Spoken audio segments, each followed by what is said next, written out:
behind. They're all fired up.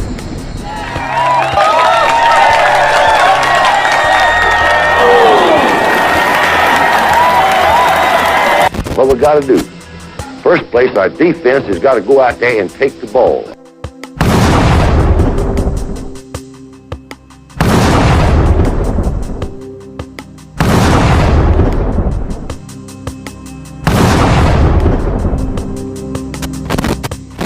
Then when we get the ball, we got to have 11 people that's going to do their job and try to score every time you get the football.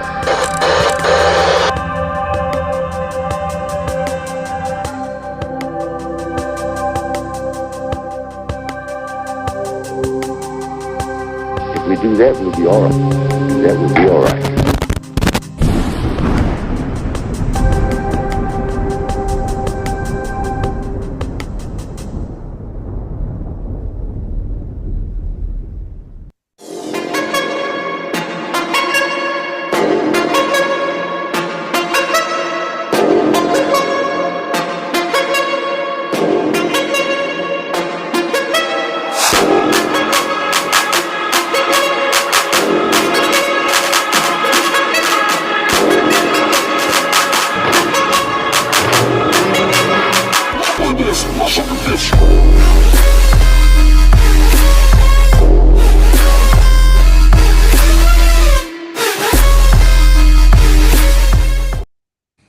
Welcome to another edition of Football University on this Monday,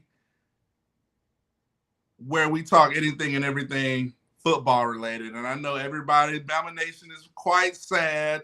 You know, it is what it is. But this is going to be more of a therapeutic, we get some things off our chest. We're able to discuss some things. I'll be kind of a psychiatrist, therapist type tonight. So we're going to discuss everything we want to know, especially in regards to Alabama losing the big game versus Texas. There is a lot to be excited for. I know you don't think it is, but listen, Bama fans, it is what it is. And listen, we're going to talk everything. Alabama and SEC. The SEC West is SEC overall, college football. Listen, and Bama in the NFL, so we're gonna get it started. So, let's start. I'm just gonna dive right in and just start with how it is. Before we get to the next game, and we know Alabama plays South Florida this weekend in Tampa.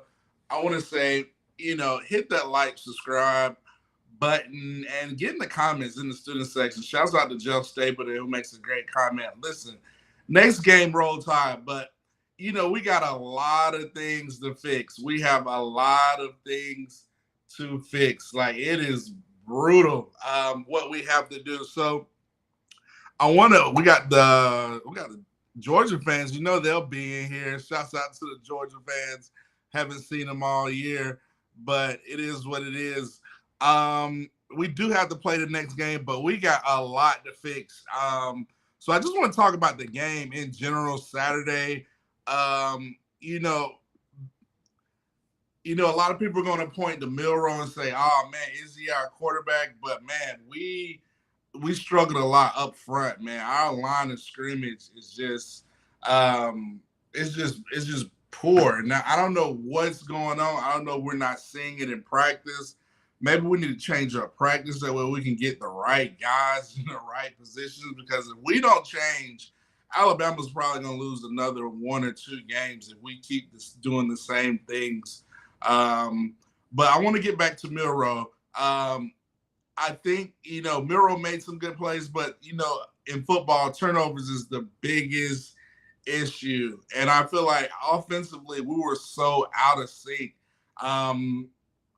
I know that before I get to I'm going to come back to your comment, Nick Saban Jr.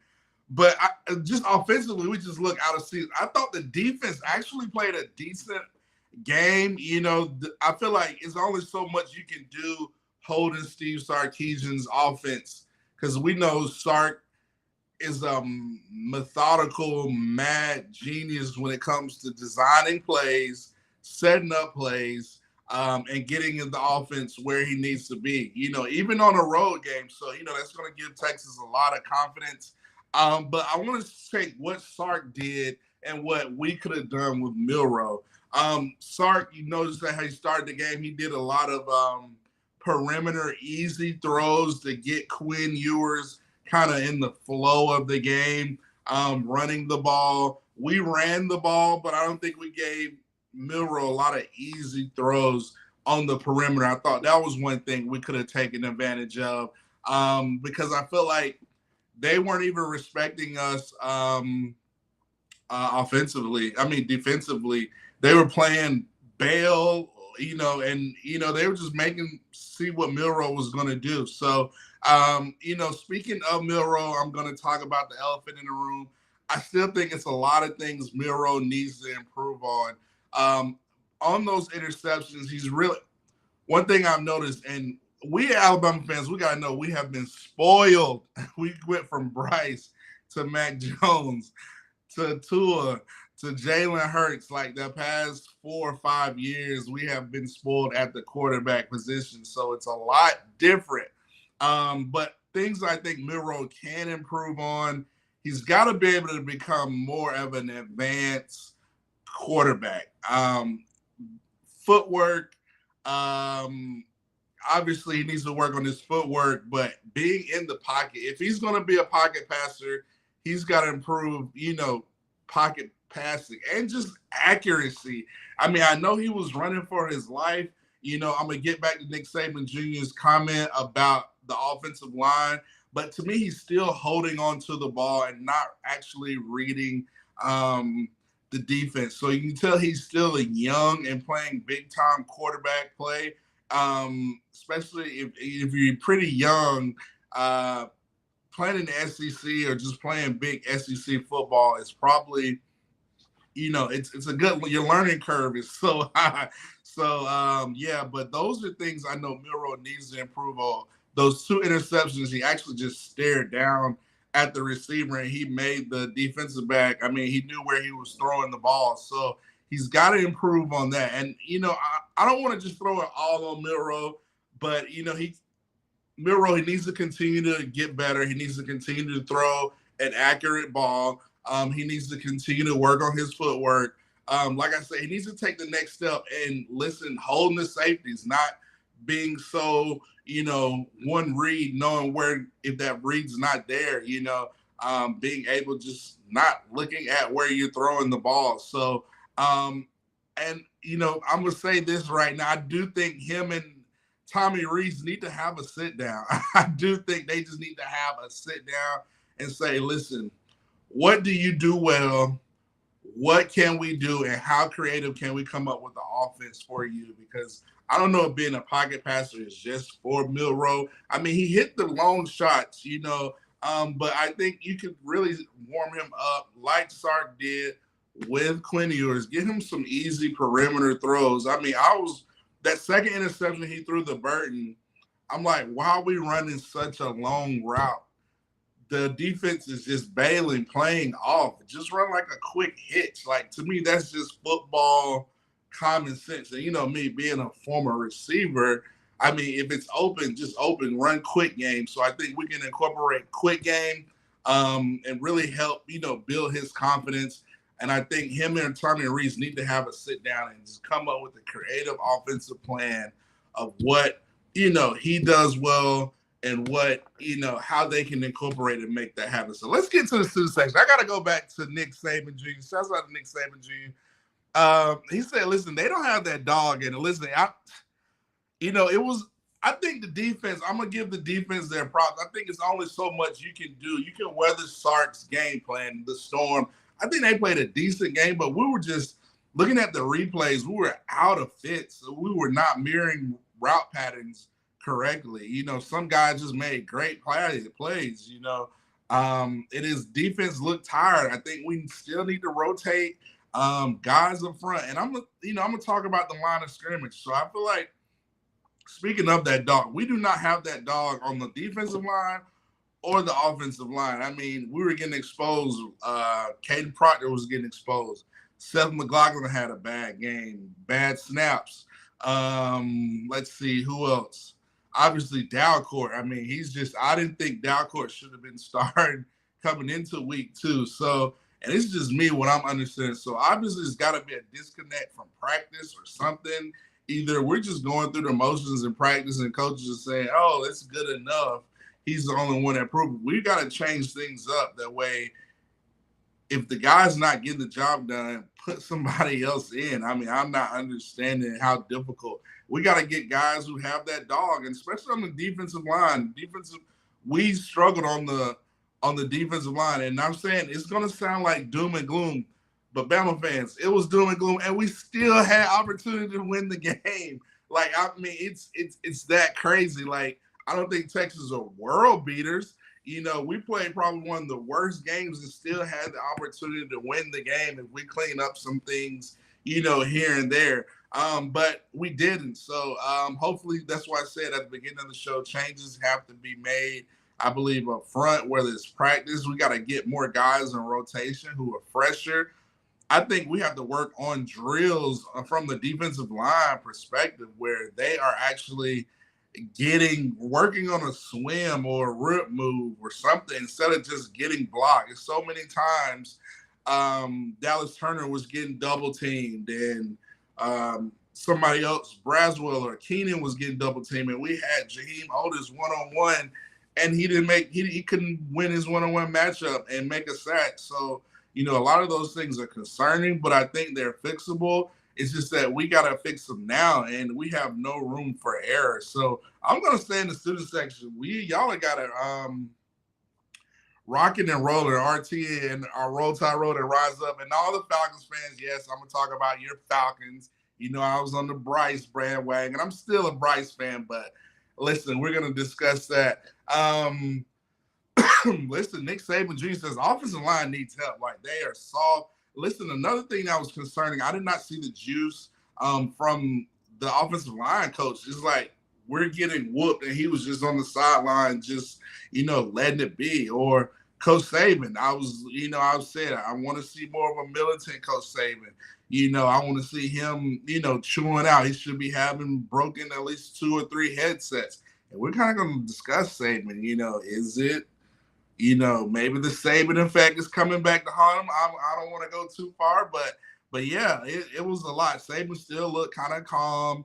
You know, I know you want to show confidence in your team and not go crazy, but that's not the Saban I know. You should be chewing somebody out, getting in their tail, because it starts with you. You know, I mean, if you're not going to do it, then the assistant coach is not going to do it. Then the players are not going to, you know, turn things around. So, yeah, our offensive line needs help, and our defensive line needs help up front.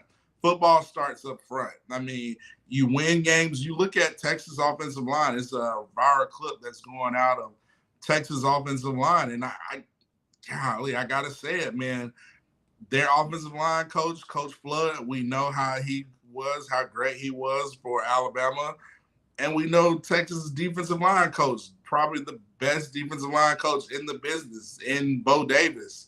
And it showed. And we don't have, you know, I think Wolf's a great offensive line coach. I think Freddie has a lot of potential. But to me, the drills, what they're doing, the technique that they're teaching their guys is not showing up for our guys. And I thought our offensive line was going to be one of our biggest strong points. But, yeah, our offensive line, Texas was just doing 3-man and 4-man rushes. Like, they weren't doing anything spectacular, any crazy blitz. If they did do a blitz, it was a delayed 6-man blitz or a 5th-man blitz, and we could not pick it up. We could not hold our own. So, obviously, we looked very high. We had poor technique, no power. And that's another thing. Texas looked like their strength and conditioning program, they were a lot more stronger.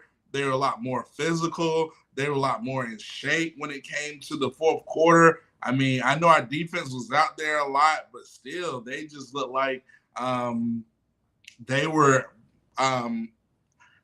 like an Alabama team in the past, that how an Alabama team used to be. So, this is shocking. So, hopefully, we're able to see this. Hopefully, Coach Saban, if you're tuning into Football University, listen, we got to get things. You got to make some changes in order for this team to be successful. You can't go out doing the same thing, starting the same players, doing the same practice drills, and expecting, the different results. Like I think on the defensive line, we've got to rotate guys who can just win their one-on-one matchup and get to the quarterback. If you can't get to the quarterback, I don't know what I need you on the defensive line for, because obviously our defensive line are just getting blocked.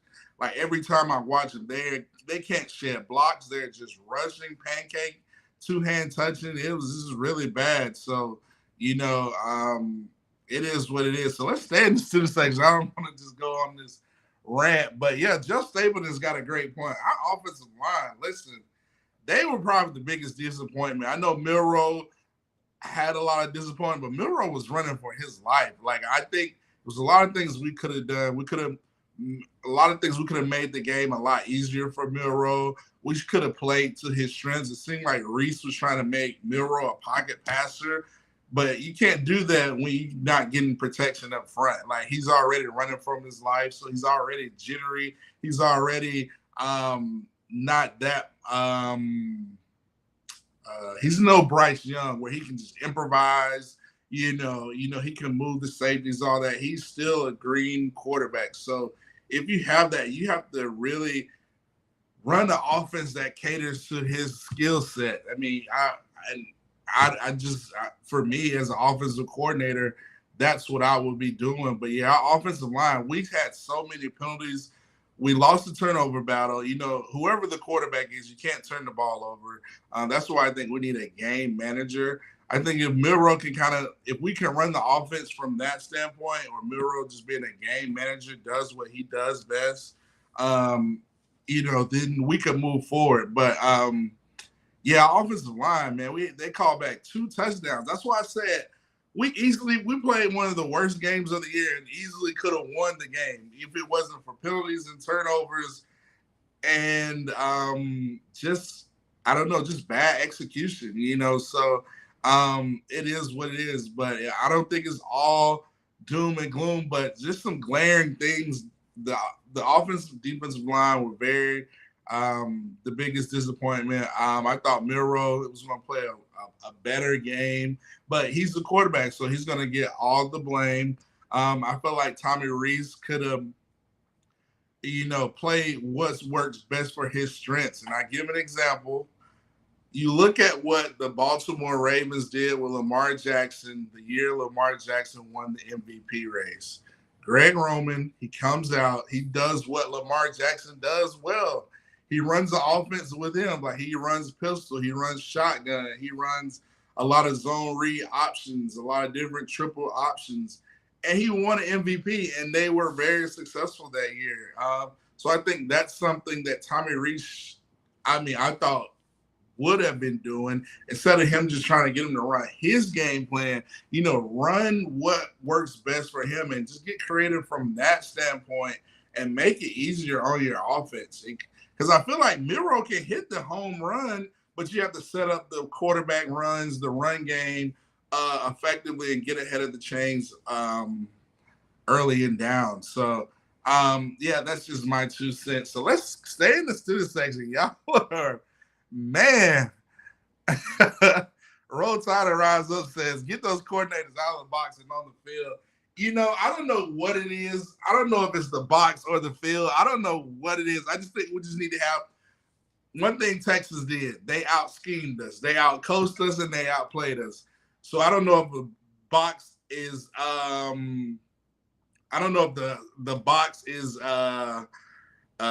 having coaches in the box still has anything to do with being out-schemed or outplayed. But yeah, our scheme just didn't seem. I feel like the defense did okay, just to weather the storm, because Coach Sark's first 30, 40 plays are so scripted. You can weather the storm, you can make it happen. But golly, listen, we were just out-schemed. Kudos to Sark. I gotta give credit where credit's due. Sark had a better game plan. He helped. He eases. He knew he was gonna be in a tough road environment. So he gave his quarterback easy throws, which set up for the offense down the road. And they didn't turn the ball over. So they out-schemed us. It is what it is. So, Yeah, let's stay in the Citizen. Y'all are ripping and rolling. Van Elwer says, tell Saban to call me. I can get a sack against Texas either. It's not that hard. Like, I'm watching the game and I'm like, you are right there. It's obviously our technique is not good. I feel like if we have to blitz just to generate pressure, that's not a good sign of a great defense. You look at Texas defense, they didn't really even blitz. They just ran 3-man, 4-man rush because they got Bo Davis as their defensive line coach or whatnot. They know they're confident in the guys affecting the quarterback.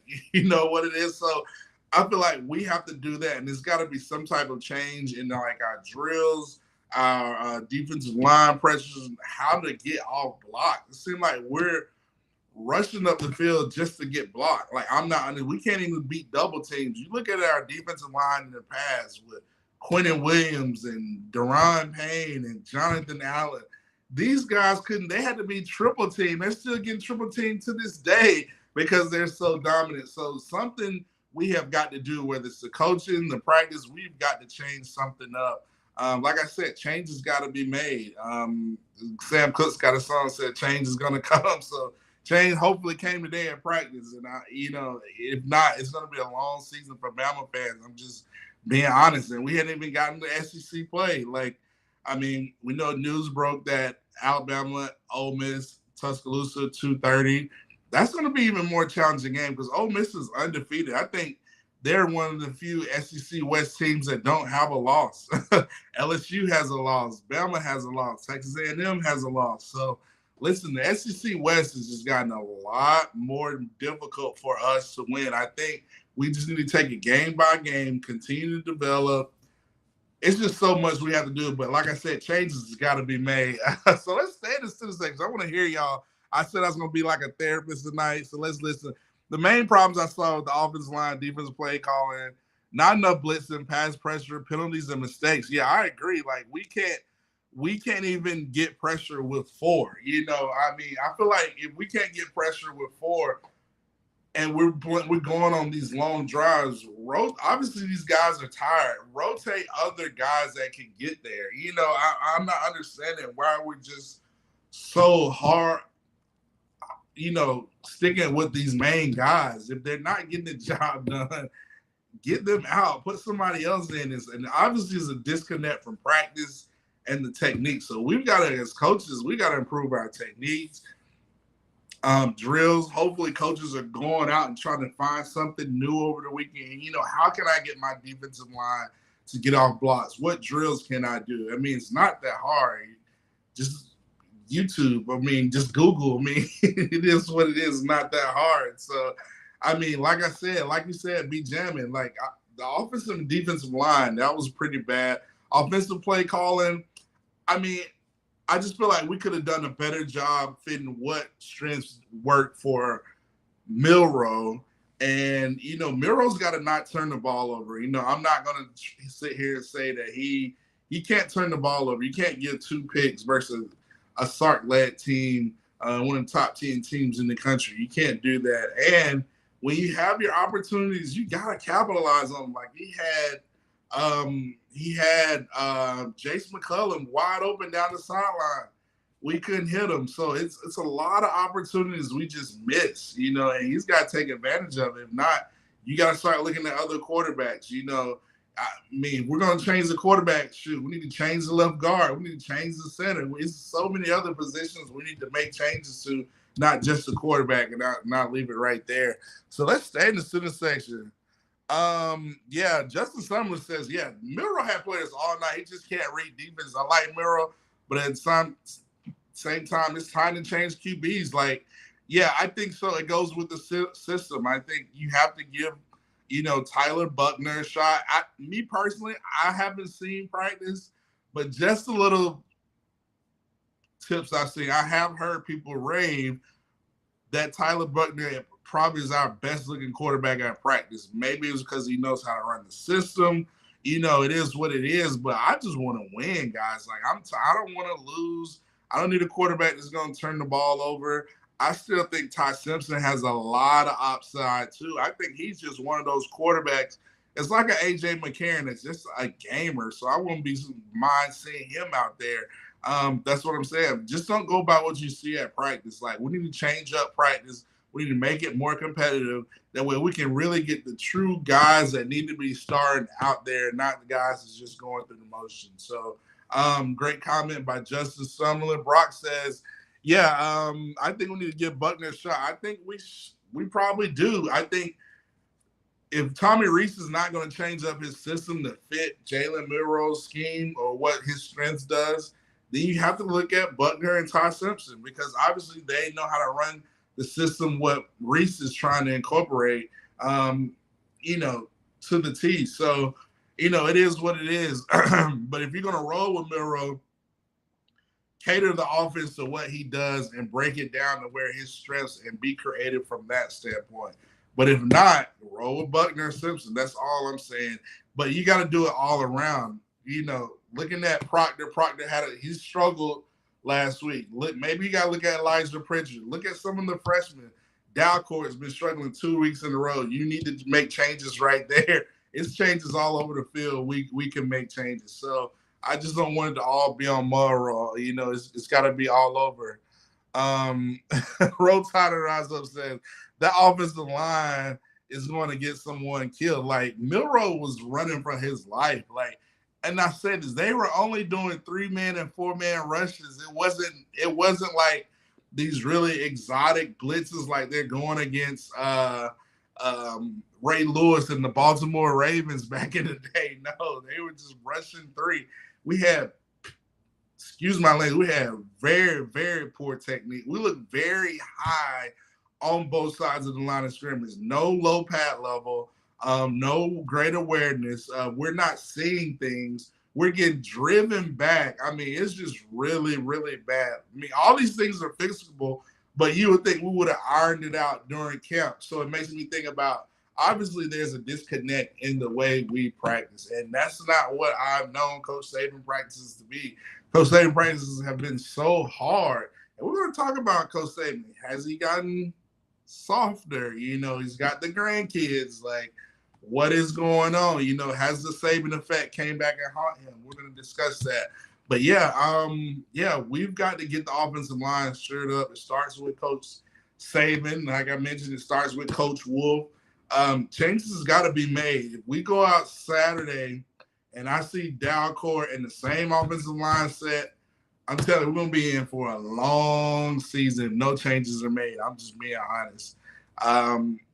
Great coaches find ways to get the best players who do it. Something's got to be changed in the practice philosophy, because obviously guys are just going through emotion where they're doing good enough to keep that starting job, and it's not transitioning to the field. Even Seth McLaughlin, it looks like he's digressed. I mean, poor snaps. He was getting beat, so it is what it is. So let's stay in the student section. I know Caleb Gines got beat a couple times, but he's going to be really good. Yeah, I think all those things were coachable. Like I said, you got to give credit to Sarkisian. Now you see why, he was such a great offensive coordinator for us, because he's probably our best offensive play caller that came through, when as far as like knowing how to get matchups, knowing how to spread guys out, knowing how to use pre-snap motion to get players open, knowing how to design routes, plays to really affect the leverage of safeties and corners and linebackers, and really put up matchup problems. So, like I said, we got a lot to iron out. Like, we just need to go back to the basics and just have Bama's just got to have a coming to Jesus meeting, because right now we are struggling and we haven't even got the SEC play. That's what I'm saying.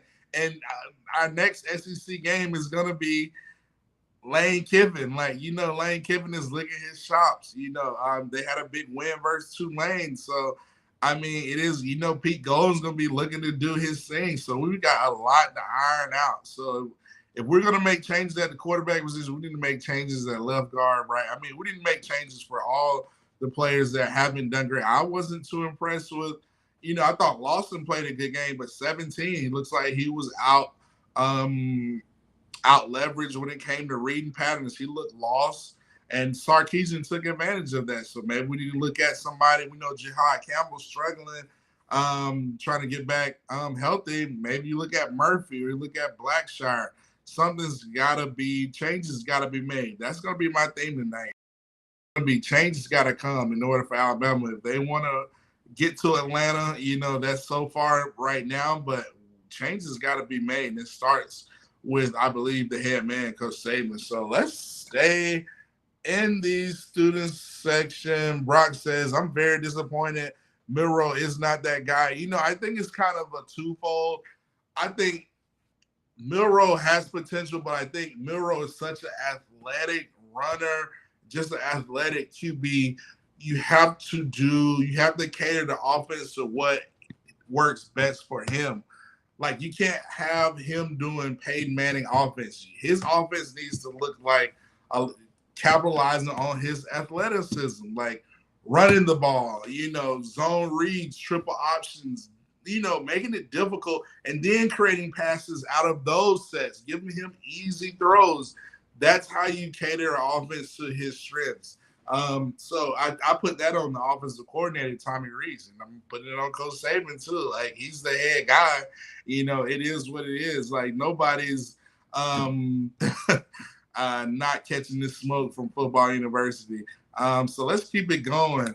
Caden Proctor says, Justin Summers says, Caden Proctor is going to be really good. Milroe just isn't the quarterback we need. We need to causing his own sacks. Run blocking was good. I think run blocking was pretty fairly good, but I feel like we got away from the one. I feel like we need to be more creative. Like, we can't just line up and shotgun and run the same running plays for the whole we can't run the same running plays for the whole game. Like, get in pistol. Like, that's why I say you have to get creative as the offensive coordinator to really throw the defense off. Like you just can't run the same formation. Like, run pistol, run I formation. Get creative. Like, that's how you really cater an offense to a QB. So, Tommy Rees, if you need help play calling, call me or turn into Football University. I can help you create a game plan that will be effective. Whoever the quarterback is, you can't turn the ball over. B. Jamin said, O-line is soft. I think we've talked about that enough. Great point by here. Mr. Jones says, how did Rice get 6 sacks on them and we didn't get 1? It's got to be want to. Something, like I said, something's we're missing something, whether it's our technique, where we're practicing, because obviously our guys are just running upfield just to get blocked. Like, I haven't seen a violent hands. I'm watch football, and that's why this show is called Football University. I watch NFL. I watch Aaron Donald. I watch Jonathan Allen. I watch Quentin Williams. These guys have such dynamic technique. Micah Parsons, all these guys, they're so physical and violent with their hands. Swim move, rip move, spin move, and they're so methodical. Myles Garrett, I'm not seeing that from our D-line. So obviously there's a disconnect when it comes to our technique. Obviously our coaches are not coaching up that technique. So like I said, I think all these things are fixable. I think the coaches just need to find different ways to get these guys to where they need to be. That way they can be successful. That way we can be so effectively on defense where we can rush forward, rush forward. And when we do run those blitzes, we're that much more dynamic. So, man, y'all are ripping and rolling. This might be the most craziest night. Great point. See on 22 says, if you got an offensive line that averages 340 pounds, you better be running the ball. You're right. Like, just run the ball. I think you just have to get creative. Like, do you not know if we just lined up in pistol formation, how much, and had a jet sweep come across, how much more that would affect Texas? And maybe we would have handed off a jet sweep, maybe to Isaiah Bond, have them having to defend the perimeter. Then that opens up Milroe to run, zone read. Oh, another thing about Milroe, he needs to carry out his play facts. Whenever he hands the ball off on the zone read option, he just stands there. Like, you have to be able to carry the play back and pull that linebacker or that safety and make it act like you have the ball. That way you can stretch, you're playing with 8 guys versus 11. I just feel like it's the little things we got to get corrected. I don't know. It's somewhere in changes. Like I said, the theme of this show is going to be changes have got to be made. We got to get back to detail, and working on the little things. I mean, we can't get so arrogant thinking I don't have to do this. No, it showed on Saturday. So you have to be able to, in order for you to be great, you want to be great at those little things. That shows what type of character you have. So let's see. Y'all are rolling. Y'all are rolling. Let's go.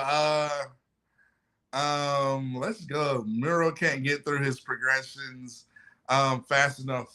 I mean, that's very true. He cannot, because I'm gonna be honest, if Jermaine Burton would have easily had 3 or 4 touchdowns, Jermaine Burton would have been MVP if Miro just went through his progressions, because he was just cooking that defensive secondary, but Miro was coming off of it so quick and holding on to the ball so long, but not looking. I know he holds on to the ball so long, but he's not reading the defense. So it's like I said, a lot of technical issues, a lot of development still needs to be worked on in practice from our coaches and our players. Like, we just need to have a coming to Jesus meeting and say, we just need to go back to the basics and work on what we need to be doing to be great, because we got a long season. It's going to be a long season. Changes are made. Roll Tide and Rise Up says, I agree with Milrose said it, but this was a complete team loss. Everyone from the coaches to the players. Yeah, I mean, I agree. Let's get to Coach Saban. Coach Saban's going to say the same thing. We don't want to waste the field. It starts with me. I didn't get the guys up. Like, we hear this all the time. But, like, Coach Saban, what are you going to do about it? Like, did you change practice up? Did you force your coaches to change up their drills? That way we can actually get a good pass rush. Those things, I mean, these conversations need to be had, because you're the general. You're the head man. You're the CEO. You've got to be able to do these things. And a good coach, the Saban that I know, he would change stuff in a heartbeat to get the guys going. Obviously, we need to get stronger. We need to get more physical. I mean, these guys need to be hitting heavier weights during the week. I know we're trying to do injury prevention and all this stuff, but listen, we just need to be physical, because Texas was physical, and they were just manhandling us for like 4 quarters. So, I mean, it is what it is. RTR Reese, I believe. Shouts out to you. Let's stay in the Sioux section. Y'all are. This is the most. I just said this, man, Edwards. We have to strategize with what Milroe does well. I mean, if not, it's just gonna be. It's just gonna be. We're gonna get the same results. It is what it is. So, I mean, we played such a bad game, offensively, defensively, all that, and still could have won the game. That's what blows my mind. Like, I knew it was going to be a close game, but the reason Texas was cheering so bad, because they knew Alabama played this crappy game, and we still had opportunity to win the game. So it is what it is. It is what it is. So we got to get these things correct in practice, from the coaches, everybody. Great. Bob Rutherford says, listen, if Miro had thrown these 3 or 4 open receivers touchdowns, we've been having this conversation all day long. Listen, Miro finally connected. We connected. We just came back on defense, and we couldn't stop their tight end. That's what I'm saying. You have to be able to be locked and loaded from all deep offensively and defensively. You got to be able to come with it. So, this is what I've been saying. I think everybody on the student section is saying, if you're going to roll with Milroe, have a package for him. We did not roll the pocket. We did not move the pocket for Milroe. You just can't have him running the same formation, quarterback, shotgun, faking the zone read. I mean, it's so predictable. That's why I said, get in I formation, get in pistol. I mean, line up, put a fullback and a running back out there. I mean, that's just what common sense for me as an offensive coordinator. If I know this is all I have, this is my best weapon, I'm going to run the offense that what works best for him and create it from there. It is what it is. So Stephen Hicks says beer cans pulled a hamstring jumping up and down on his bed. Listen, you know how it is. Alabama haters are happy out there. So it is what it is. Just comes with it. But this is a therapeutic session. We're getting it off our chest. Great point right here by Frank Nisi. He says, Old Saban would have had the OC and DC out of the box on the field. Chew there, you know what's out, and broken 4 headsets. That's what I'm saying. Like, that's the Saban I need to see. Like, I don't know if he's more calm. I don't know. I need him to be more militant, because if you're calm, then the assistant coach is going to be calm. Then the players are going to be calm, and they're going to think it's still okay. No, if you throw a headset and chew somebody out, then they're going to be like, oh, snap, we got to get our act together, guys. You know, we got to come prepared. So that's what I'm saying. It starts up front. It is what it is. Van Elwer said, I'm going to cry in the car. Hey, listen, I'm going to be positive. You know, it is what it is. You know, we should have won that game. As bad as Bama played, I think we still could have won the game if it wasn't for those turnovers, or just, you know, even in the excuse me, even with the turnovers, we still had opportunity to win. So great comment right here. He says Reese should watch, study whatever Urban and Tebow used to do. Urban was pretty good at using what he had. And I'll give you another lesson. Not only Urban, but look at what Lane Kiffin did with Jalen Hurts. I can only imagine what Lane Kiffin would do with Jalen Milroe as the quarterback. He would cater his offense to what Jalen Milroe does well, like he did with Jalen Hurts. If I was Tommy Reese, they were comparing him to Lamar Jackson, which I thought was a major reach. Look at what Lamar Jackson offense looked like, excuse me, when he won the MVP race with the Baltimore Ravens. Run that Greg Roman style offense. You know, have 2 fullbacks in the backfield, have 4 people in the backfield, run triple option, and run 2 tight ends. You got Amar in the black, Dupree. Then when you spread them out, you can do so many other things. That's what I'm saying. It's not that hard, in my opinion, man. I don't know. Football's not that hard, in my opinion. Listen, great comment right here. Steve Hicks says Bama loves penalties. I don't know why we keep getting penalties. Like, and I think it starts, you know, I bragged on this team last week saying how they were, you know, they seemed internally disciplined, like they held themselves accountable and they weren't going to have these penalties. But golly, I thought we weren't prepared for a big home game. Like, Texas was nervous too. Bama was nervous too, but ours just showed like we were making a lot of mental errors at home. What are we gonna do when we have to go to College Station versus Texas A&M? Like I said, that goes me back to my thing. We have got to make a lot of changes. It starts with Coach Saban. It starts with the assistant coaches. We've got to make sure we get the things right, because if not, we're going to lose a couple of games. I'm just going to be honest with you. It is what it is. So going on, get the tissue ready. Going on, get ready to go to the Outback Bowl, whatever. It is what it is. So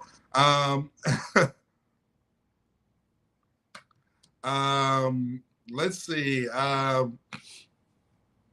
Now, I will say this. I think Bama has the talent. I think Coach Saban was just playing, you know, mind games on that comment. But we definitely have the talent to compete for a national title. I mean, we got 4 and 5 stars everywhere.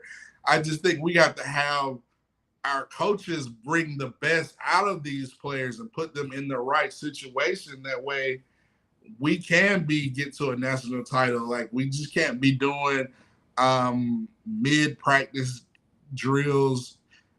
We have to do everything. We got to be changed. A lot of things got to be changed. If it doesn't get changed, I hope it gets changed. If not, I mean, we're going to be in for a long season. I'm just being honest. Like, I'm just being totally honest. So let's shift gears. I know we spent so much time talking about the Tide, which y'all actually talked about. But I want to talk about Coach Saban because I kind of mentioned it. Like, I feel like, Coach Saban, he's the GOAT. He's the greatest coach of all time. I feel like the Saban effect maybe has caught up to him where he's been so great, where he has made to so many other schools in college football, i.e. the SEC, step up their game.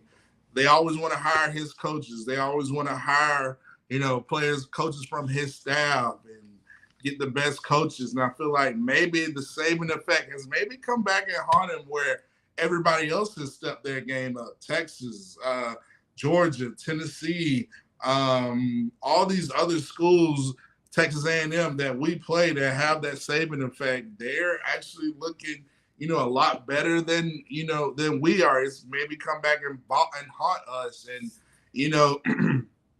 the big talk, after Alabama, you're going to hear Coach Saban, you're going to hear Feinbaum talk about, is this the end of an era? I mean, it is what it is, but these are real conversations we got to talk about. I talk about it's got to be therapeutic. So we have to have those conversations. And Coach Saban's not getting younger. But unfortunately, you look around the Saban effect schools, you look at Sark, you look at Kirby, you look at Kiffin, you look at Dion. I mean, you got a lot of younger coaches, whereas Coach Saban's kind of the older guy in there. So, we've got to be able to start having conversations, about, what the future looks like, and I'll leave it right there. But I want to discuss that. I want to get your all's thoughts on, Coach Saban's, is he getting softer? Is he not having it? Does he not have the same culture like he is? And I think he's kind of handicapped because of NIL. And I think because of NIL and the transfer portal, I don't think he can really just really chew these guys out like he wants to, because we live in a different generation. I feel like this generation is a little bit more softer, whereas they have the transfer portal, they have NIL. So if you talk to me like this, I'm gonna go hop in the transfer portal, or I'm gonna go get some. I'm gonna go. I'm gonna carry my lunch pail somewhere else. I'm already getting this money. So, it is. It's a big cultural difference. But I feel like Georgia doesn't have that issue. Texas, Sark doesn't have that issue. And they're in Texas with all, in Austin, Texas with all that money and, all that. So they have crazy NIL. So, but it's not affecting those guys. That's why I think you got to have the culture and the coaches to really set that culture up. But listen, this is therapeutic. We're getting it out there. Tough conversations have to be had. Van Elwyn says, listen, Freddie Roach is a legend straight up, but I'm not sure it is what our defensive line needs. Listen, Freddie was an inside linebacker. I think he maybe be better suited as coaching the inside linebackers, because obviously we're not getting it from the defensive line. Like, we haven't had a first round defensive lineman in 4 years, and that's under his leadership. So it is what it is.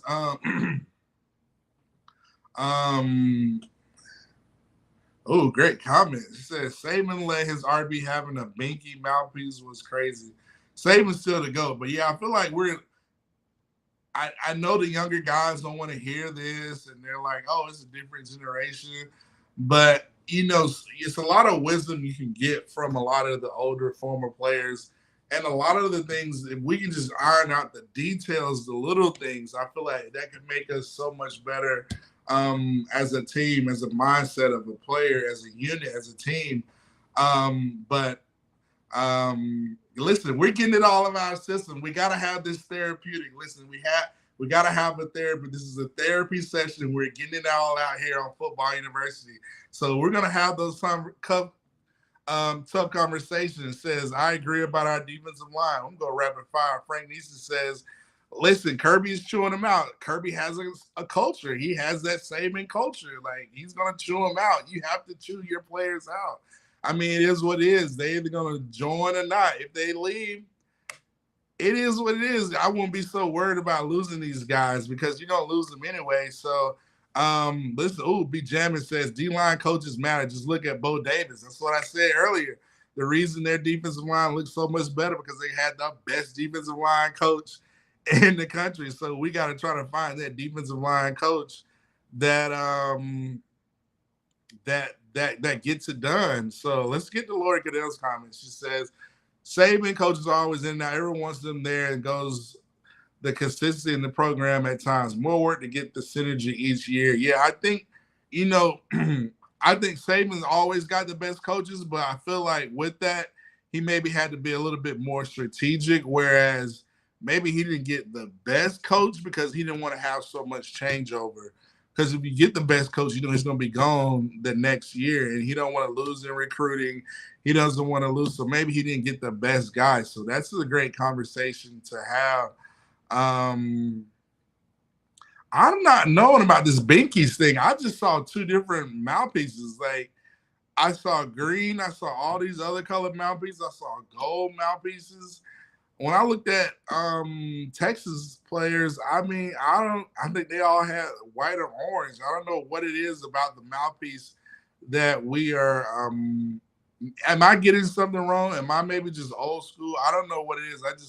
I'm just all about details. That's like you going to the military and you wearing a uniform and you have on pink socks. They're going to chew you out because that's not our decorum. We got to bring back decorum and uniformity, because if you look in the military or you get in the corporate world, you're not going to be able to do kind of your own things. And I don't know what type of lessons we're teaching. And I'm not trying to sound like the grumpy older guy, but I just think any other field that you're going in, you're going to have some uniformity. You're going to have some decorum.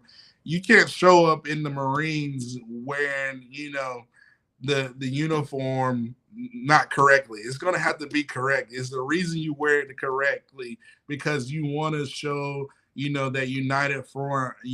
So much stuff means something. So maybe, I don't know what it is. Maybe I don't want to sound like the older guy, but I just think that's just how life is. And a lot of these guys, they think, oh, listen, when you graduate college and you get in the real world, you'll see all this stuff. You'll be like, wow, it is a lot of decorum and uniformity, and how, especially when you get into careers of what you want to do. So let me know in the student section. Am I sound like the older guy? Am I wrong? But the disco light mouthpiece, we had a disco light mouthpiece. Oh my gosh. Oh man, this is not right. Like I don't know. I don't know what we're thinking. Why are we so hung up on having different mouthpieces when it's not showing up in performance? We're losing. Like, I don't. What are other teams doing? Like, do they have? Is it just an Alabama thing, or is it just?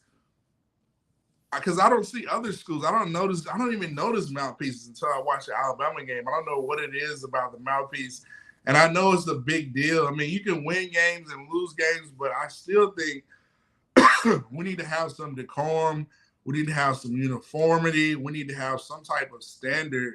That way we can just get back to being the Bama standard. And it goes back to the details. I mean, I don't know what it is. I mean, you got to have some type of standard. And I think it starts with Coach Saban. I'll say what it is. Oh, this is therapeutic. Notre Dame's offense is better this year. Miami's defense is better this year. Man, this is therapeutic. We're having tough conversations. You can make that argument. I was watching Notre Dame's offense, and Sam Hartman, the transfer from, the transfer quarterback from Wake Forest, I believe, he looked really good. And I'm like, man, I'm just like, I don't know what it is. Like, you can make the argument about Miami's defense. They beat Texas A&M this past Saturday, and we got to play Texas A&M. Granted they were at home, but man, you can make that argument. Listen, this is therapeutic. We're having a therapeutic session. We just suffered a tough loss, so in order for us to have a better week, we're going to hear it from Auburn fans and Georgia fans and Texas fans and all that stuff, but listen, we got to have it. We got to let it out. Spencer says, what is going on with the players pulling their knee pads up on their thighs? I think that's more of an NFL thing. The NFL, they don't wear pads like that. They don't even wear pads. So I just think I don't know what it is. This must be a younger generation thing with the pads, Spencer. I have no idea. But I would wear pads because I don't want to get injured, right? You're playing a violent physical sport, so that makes sense, right? So let's pause and let's get to my next topic, which is shouts out to Wake Forest, go Deeks. Hartman is no joke. Yeah, I'm like, why did we get him? Shouts out to the we got ACC Wake Forest in the building.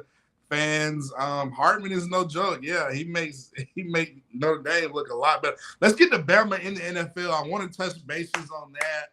Crazy week past Sunday.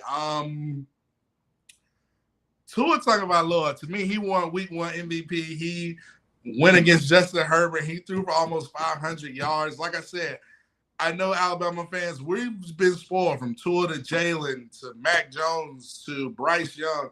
We have been spoiled. And so Tua talking about Lord, man, he looks like he's already my leader for the MVP already just on week 1. I thought he had the best week 1.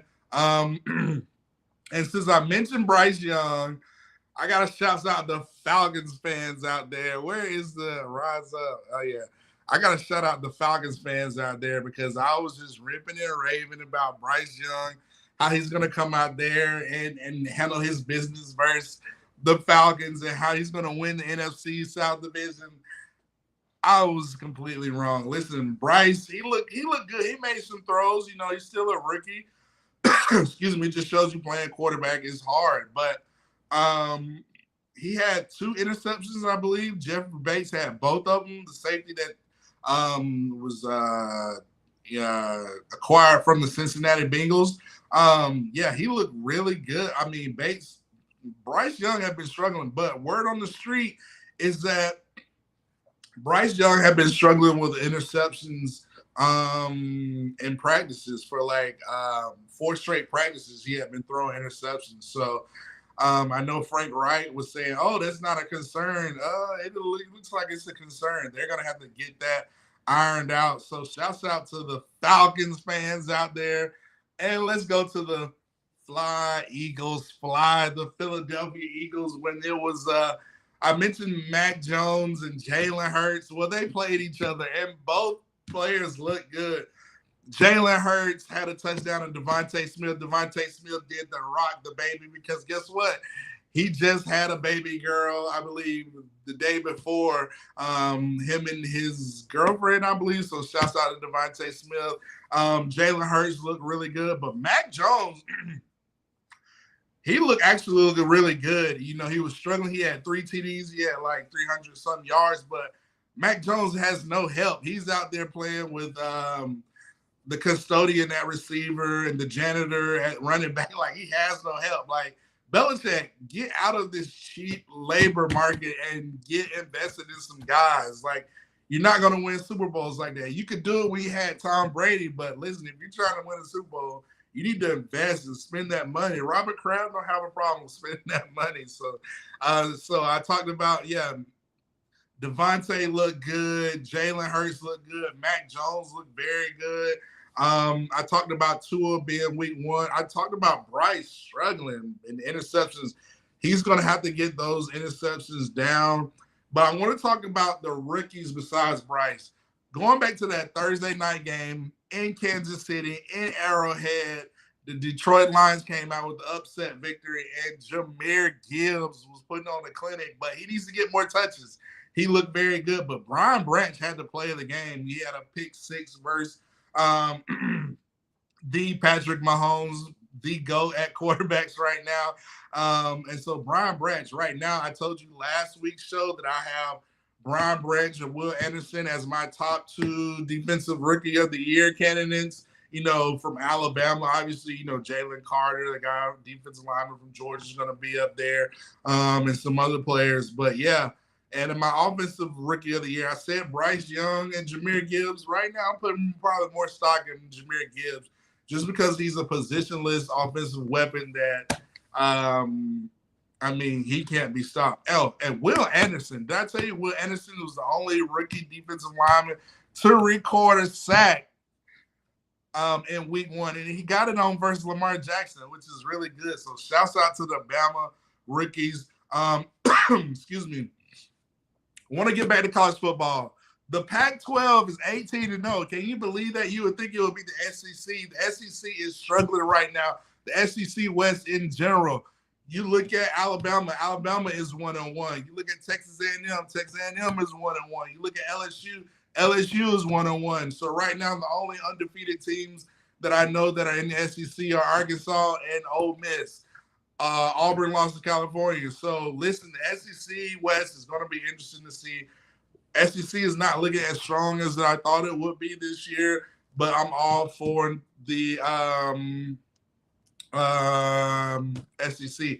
Jets or Bills? Oh, great question. Oh, my goodness. I'm going to go with Aaron Rodgers. I'm going to go with the Jets. I think they have a better defense. I think I can't go wrong with Quentin Williams, C.J. Mosley, Aaron Rodgers, Olave, all those guys. But I hope the Bills does a great job because I got Josh Allen on my fantasy league, and I need Josh Allen to have a great game tonight for a fantasy that I can get a week 1 victory. Do I have any fantasy tips? Listen, try to do as much research. I try to do research as I can, try to trust sites, but try to look at the matchups. It's all about matchups. How's the defense is performing, all that's good. I had this Pittsburgh Steelers defense, and they got destroyed by the San Francisco 49ers. So listen to a lot of NFL talk. That's what I would give my fantasy tips would be do research. Got Raiders fans. My Raiders are in the first place in the AFC West. Yeah, they had a big victory versus Denver Broncos against Patrick Surtain and Sean Payton. We know Sean Payton, the coach coming out of the used to be the New Orleans Saints head coach. So let's get to this section. Auburn won? They beat California? Really? Dang, I did not know that. I did not know they won. So Auburn's 2-0. So listen, the SEC West is just combobulated. And we got to go to Auburn in College Station. So like I said, Alabama's got to get a lot of stuff ironed out before we go to the College Station, as well as before we go to Auburn. We know it's tricky to win in Auburn. So Bob Roberts says Jets. I got the Jets winning. Corso doesn't know what decade it is. They with him out there. They thought he was at a birthday party. Man, shots fired. Listen, I think we got the therapeutic session now. We talk NFL. We got all the stuff. We know what needs to be done. Changes need to be made in order for Alabama to be successful. So let's hope they make these changes, Lord Jesus. We hope they make the changes, and it shows versus South Florida, and we can continue on. Hopefully we don't have any more therapy sessions like we did this today here at Football University. But thanks to all the fans in the student section. Man, that was Bob Rutherford, Lori Cadell, Tracy McDuffie, Reese, Tom Reed, Stephen Hicks, B. Jammin, Van Elwes, Jeff Stapleton, Tom Reed, Frank Nisi, Brittany B, Spencer, Jeff Stapleton. You guys are the rock stars. Hey, tell somebody else, come back to the show. We're going to talk college football. We're going to talk NFL. So see you again next week. Enjoy this week of football. Hey, don't get too down. Hopefully Bama makes the changes and gets the details that we need to do to make the changes that way we can be successful and have a victory versus South Florida. But until the meantime, in between time, see y'all next week. Have a blessed week. See you next Monday, same time, same channel here at Football University with me, Matt Cadell. Peace.